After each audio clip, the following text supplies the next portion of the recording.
This little white house is a piece of old Florida, 1860s Florida. It's off Mandarin Road, a couple of tree-lined Spanish mossy miles that wind through old woods. The Mandarin School, where both black and white children were educated, was built in 1872. Today, the building is the Mandarin Community Club. Not far from the club is Stowe's cottage, called Mandarin Home. It is where she visited Mandarin every winter until 1884. The home is no longer standing, but some other traces of Stowe's Mandarin survive. Not far from where the Stowes resided is the Mandarin Historical Society, also called the Mandarin Museum. Everything that Stowe accomplished while in Mandarin is on display. Ann Morrow is a volunteer at the museum. My name is Ann Morrow. I grew up in Mandarin. I've lived here my whole life. My mother actually was born in Mandarin, and my grandmother was born in Mandarin, so we've been here a long time. My mother was very interested in history, and as I said, I sort of just got it through osmosis that my love of history. And in Mandarin, she was known for a lot of other things, and not all of them good. She came down here with some radical ideas, and sort of the locals weren't always thrilled with them. She was a smart lady and saw that Mandarin was a thriving agricultural center. Stowe's stay in Mandarin prompted her in publishing northern periodicals and sketches of what she saw. The book was called Palmetto Leaves. The funds from the periodicals were what Stowe used to help organize the old Mandarin school and the church. It started out as a series of newspaper articles, and then it was compiled together into a book. And in her book Palmetto Leaves, she did write about all the different kinds of plants and all the various things that were here that she had not seen. Having her windows wide open and being able to go pick a grapefruit for breakfast.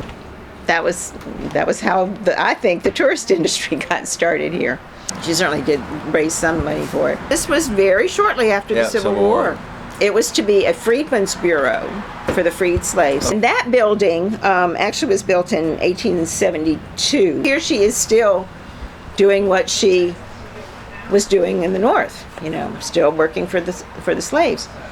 Another building in Old Florida that rests off Mandarin Road, about a mile from the Mandarin Museum, is the location of Stowe's church, the Episcopal Church of the Savior that she helped organize in 1883.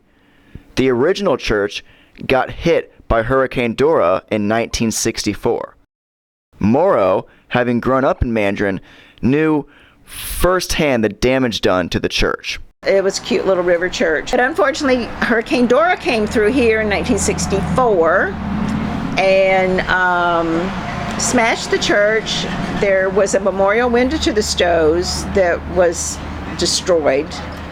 That was the only thing that was totally destroyed other than the building, but all the other glass was saved and put into the chapel of the new church. The picture we have in here is the picture of the Stowe window that was in that church.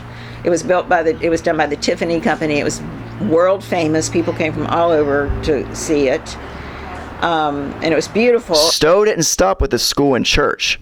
In 1878, Stowe helped fund one of the first hospitals in Florida. Emily Liska is the executive director, and her experience gives a valuable insight on Stowe's legacy in Jacksonville. She was arguably the most famous woman on earth when she came to Jacksonville, Florida. And of course, while perhaps not accepted by every single Southerner, she certainly was a celebrity. Just simply giving readings could help raise funds. Harriet Beecher Stowe actually helped raise some of the funds to build St. Luke's Hospital. I think this is the first real hospital in Florida. So here we sit in a building that Harriet actually helped raise money for.